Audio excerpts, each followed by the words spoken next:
and a poor boy called Liang, who lived in a little village between the foggy mountains and the bamboo forests where the morning mist had danced like souls and the cherry blossom had fallen like pink snow, spent his days dreaming how to be an artist, but had no money to buy the brushes or paint, and contented himself with drawing pictures in the dirt, with charcoal on the rocks, and with his fingers in the morning dew on the leaves, and of soaring eagles and dancing children, which would vanish by afternoon, but left in his heart the pure delight of such innocent. His parents were farmers and worked all through the day and night, with sore hands and aching backs, but could scarcely afford rice and vegetables, not to mention costly art materials in the city. Though they never discouraged his genius, and would sit down beside him in the evenings with proud smiles at his sketches of dancing cranes and blooming lotus flowers by the lamplight of their single oil lamp, and his mother would stroke his hair and say that one day the world would know his talent. On one cold winter night, a dreadful storm had broken, the thunder shaking the mountains like angry drums, the rain falling like a great river, and Liang, who was hungry and cold, as he always was, had heard a terrible thumping on their cottage door, and opening the door had found some poor unknown woman, wet and shaking, her clothes tattered and muddy, her face hidden under a battered hood, and her feeble body trembling with a shiver so great that she could scarcely stand, and had, without a moment more thought of asking her mother to share their meager dinner of thin rice. Based on this, the old woman sat and warmed herself before their simple fire, and looked with her old eyes, which glowed with the hidden wisdom, as Liang sketched lovely pictures in the ashes with a stick to amuse her and cheer up her spirits, and summoned up mystical creatures and distant kingdoms which she had only imagined, and she smiled and smiled at his pure goodness and marvelous power. And when the fierce storm at last subsided at daylight, leaving the world fresh and gleaming, she rose slowly to go, and thence, and vanished into the morning mist like a ghost, and she.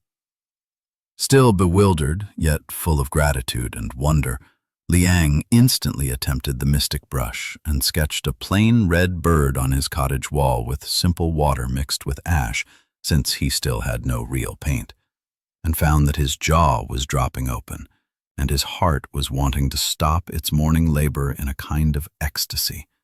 and that he had been brought by an almighty being, a thing really magic beyond his wildest imagination. And he heard the miracle, the wonder of the miracle that made the wary eyes of his children open, and the wonder was so pure. The young boy was at first terrified by the marvelous power of the brush, and hid it under his sleeping mat lest he should do some mischief. But when he saw the 3 little children of his neighbor crying bitter tears with hunger because a terrible drought had ruined the harvest and his family had nothing to eat, their little bellies swollen and their faces hollow with hunger, he could not resist the tug in his heart, and painted large steaming bowls of rice with fresh vegetables and fish that would become real and solid and delicious. And the children embraced Liang with clinging, grateful hands, and made faulting us. And when he found the poor old carpenter, who all his long life had been good to him, struggling with rusty tools which cut his old hands, Liang painted shiny new hammers and saws and chisels which flashed in spurts of golden light and worked perfectly. And the grateful old man swept the tears of his joy and told all the village about the miracle. And word of it flew like wildfire through the valley and over the mountains, that young Liang had a magic brush with which he could give anything the heart had a mind to. The good-natured lad with the generous heart never demanded a coin in compensation, and instead spent his days in the village drawing pictures of anything the struggling community may have needed, whether it was fat, warm winter coats, which in the swirl of colorous magic seemed to be floating in free air to have the family huddling together against the cold, or rare herbs of medicine shining with healing rays over the desperately ill, or toys so beautiful that their owners could never have purchased a single one in all their miserable lives, and the thunderous uproar of the palace guards made the emperor paint a wind to blow. But as the magic vessel went on, and clouds and stricter winds that shook the sails and tore the ship along, and as the impatient emperor insisted on yet more wind, and spit flew through his mouth, and the waves that rose high and brought the ship nearer and nearer, and the shrieking and demon winds that twisted the ship into a terrible tempest, which shook and swayed it like a toy in a bathtub, and made the brush move quickly on purpose. And the painted storm became so horribly real, and the great waters overcame the ship and the screaming, greedy emperor and all his cruel soldiers with their voices, and Liang painted one great wave more, and the waves, so huge was it, it overshadowed the palace walls as a wave, and it dashed down on the ship and swallowed it completely, and the screaming, greedy emperor with his face and the beautiful sunset with no ship in sight anywhere, and the awful emperor was lost,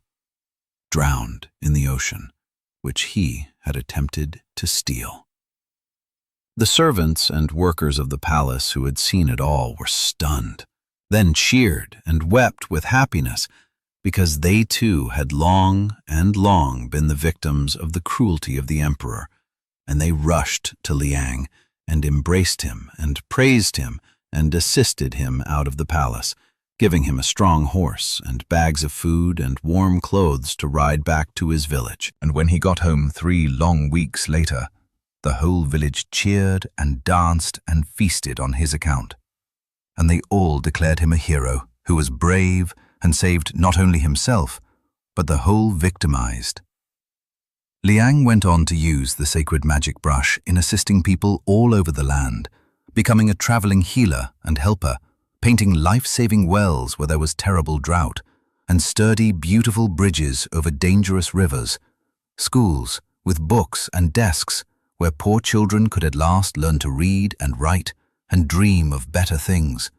and hospitals where devoted doctors could treat the ill with proper medicine and clean beds.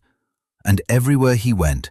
people blessed his name and endeavored to reward him with money or land or precious gifts. But he never accepted them, forcing only to eat simple meals and sleep over. Since years had slipped like water down the stream, and Liang had become a wise old man with a long white beard and kind, old, wrinkled eyes that had seen so much, he found that his hands, which had always been steady and never shaken, were now shaking themselves out of control, and his eyes could not see the beautiful, finer things which he had so faithfully painted with such love, and he knew in his heart that at last his time with the magic brush had come. Yet he was not sad or bitter, but very thankful and blessed with all the good he had been able to do and all the lives. And on his last day, when he could barely hold the brush in his trembling, weak hands, and when he could see the world through the veil of old age, he did not paint his own youth or wealth or power or fame, but poured into his last gasp of strength the devastating art of rendering the world a better place to all the people he met, and showed them that even the poorest child in the world, when he has the purest heart, is that person who can change the world, whose most powerful magic was not what hung on the walls of museums, but the spirit